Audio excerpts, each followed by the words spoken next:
இந்த சஃபர் மாதத்தில் இந்த கடைசி புதன் ஒடுக்கத்து புதன் என்று சொல்கிறாங்களே, இது எப்படி? ஒழுக்கத்து புதன் அப்படிங்கிறது சஃபர் மாதத்திலே வருகின்ற கடைசி புதனுக்கு சொல்லுவாங்க. இந்த ஒழுக்கம் அப்படிங்கிறது தமிழ் மொழியில் கடைசின்னு அர்த்தம்.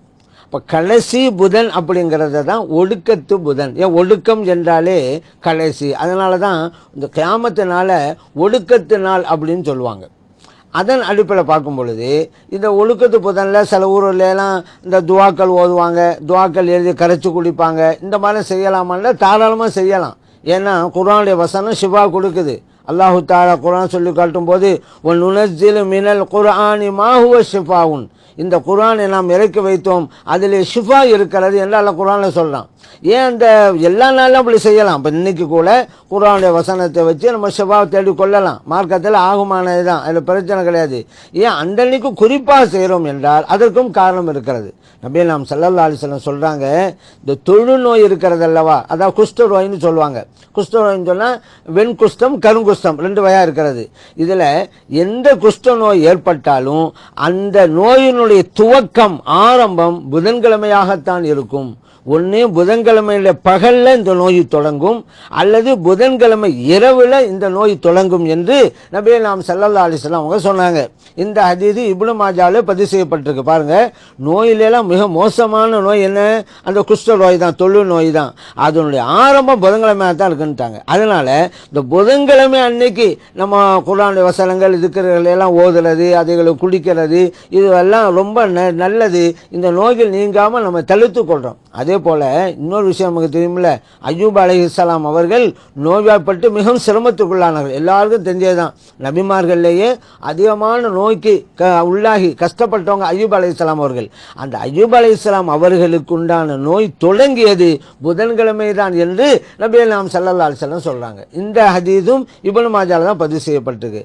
அதே போல இந்த ரத்தம் எடுக்கிறாங்கல்ல, ரத்த தானம் எடுக்கிறதா இருந்தாலும் சரி, அதே போல் இந்த டெஸ்ட்டுக்கு எடுக்கிறதா இருந்தாலும் சரி, இதை புதன்கிழமையை விட்டும் தவிர்த்து கொள்ள வேண்டும் என்றும் நபி நாம் ஸல்லல்லாஹு அலைஹி வஸல்லம் சொல்கிறாங்க. புதன்கிழமை என்று உங்கள் உடம்பிலிருந்து ரத்தத்தை வெளியேற்ற வேண்டாம் அப்படிங்கிறாங்க. இப்போ இந்த மாதிரியெல்லாம் நபி நாம் ஸல்லல்லாஹு அலைஹி வஸல்லம் சொன்னதுனால அந்த புதன்கிழமை என்று நம்ம அதிகமாக திக்ருகள், துஆக்கள், குர்ஆன் வசனங்கள்லாம் ஓதி நம்ம ஊதிக்கொள்வது, அது சம்பந்தம் எழுதி கரைத்து குடித்து கொள்வது அது ரொம்ப நல்லது.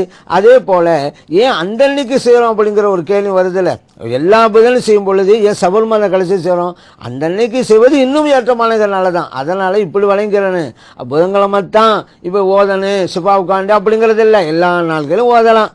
சரி, புதன்கிழமை ஓதலாம். புதன்கிழமை என்று தான் நோயினுடைய தொடங்கம் இருக்கிறது என்று நபி நாம் ஸல்லல்லாஹு சொல்லிட்டேனால அந்த அன்னைக்கு சரி, அது எல்லா புதன்கிழமை தானே எடுக்கும்.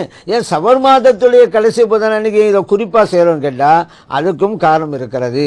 நபி நாம் ஸல்லல்லாஹு அலைஹி வஸல்லம் அவர்கள் இந்த உலகத்திலும் மறைந்தாங்கல்ல, ரபியுல் அவ்வல் மாதம் பிறை 12 இந்த உலகத்திலும் பிரிஞ்சாங்க, ரூஹ் பிரியுது. அப்போ அவர்களுக்கு அந்த நோய் ஏற்பட்டது, அந்த ரூஹ் பிரிஞ்சதல்லவா, அந்த நோய் ஏற்பட்டது சஃபர் மாதத்தினுடைய கடைசி புதன் தான். கடைசி நாள் சஃபர் மாதத்தில் கடைசி நாள் அது புதன்கிழமையாகவும் இருந்தது. அப்போ தான் நோய் ஏற்பட்டது, படுக்கையில் இருந்தாங்க.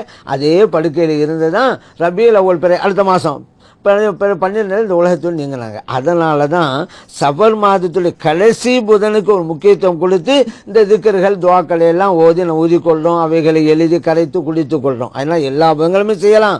குறிப்பாக செய்கிறது நம்ம கண்மணி நாம் ஸல்லல்லாஹு அலைஹி வஸல்லம் அவர்களுக்கு நோய் ஏற்பட்டது, அதாவது அவர்கள் இந்த உலகத்தை பிரிந்தார்கள் அல்லவா, அதற்குண்டால் நோய் ஏற்பட்டது சஃபர் மாதத்திலே கடைசி புதன்கிறதுனால பர்டிகுலராக அந்த அன்னைக்கு நம்ம செய்கிறோம் அப்படிங்கிறத நம்ம புரிஞ்சுக்கணும்.